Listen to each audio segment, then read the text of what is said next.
London has seen rising knife crime with a peak of nearly 16,000 incidents in the year before the pandemic. The Vigil outside City Hall highlighted this in a silent tribute, displaying every young life lost. NTD's Malcolm Hudson was there.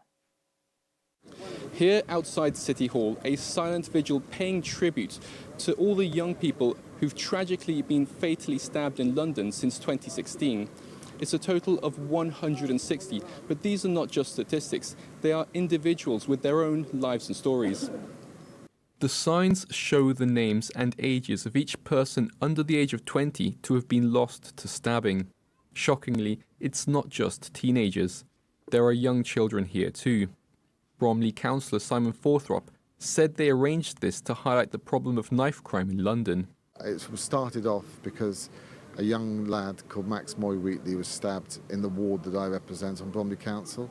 And so that got me thinking about what's been happening and talking to other people about it. For example, the unborn child was basically when the mother was stabbed and she was 8 months pregnant and the child was killed as well.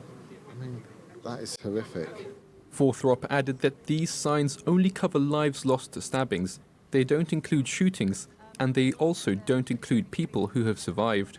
Police have recorded an increasing number of knife or sharp instrument offences over the last decade, with 9,700 in 2015 to 2016, up to a peak of nearly 16,000 recorded incidents before the pandemic. There was a drop during the lockdowns, but figures have continued rising again since then. One mother said she got a message from her son 3 years ago saying he'd been attacked as he was returning home from a music rehearsal. When it happened and I got a text from my son, "Mummy, I've been stabbed," and sorry, I'm getting quite emotional. I've been stabbed, I froze and I couldn't breathe.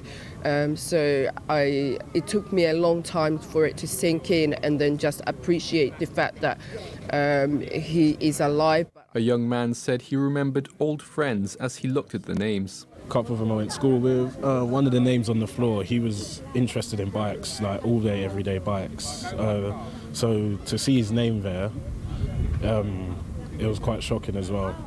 And another student said things have changed a lot since she was little, with teenagers encouraged to become gang members through the influence of drill rap and drug dealers. They listen to these drill songs like Heady One and other people, and they're just in love with it, and I think it's really bad. A lot needs to change. Like, these older men groom children and tell them if you drop off this pack you'll get loads of money, and then it comes to the point where they can't come out of it. And the mother said that knife crime is a real worry for her. I've got 2 teenage sons and 2 younger ones, and it's a real worry. Thankfully, none of my children have experienced it themselves, and this has really hit home. We sat and laminated these the other day, and just going through them and the sheer impact of the names, seeing them names. These are real people, these are people's children. Seeing the ages, as you say, an unborn baby, a 4-year-old, and not just one, it's frightening, let alone none of these people here. 21 is a milestone, and none of these people here made it to 21. Those at the vigil say these victims should not be forgotten, and that knife crime in London must be brought down and ideally brought to an end. Malcolm Hudson, NTD News, London.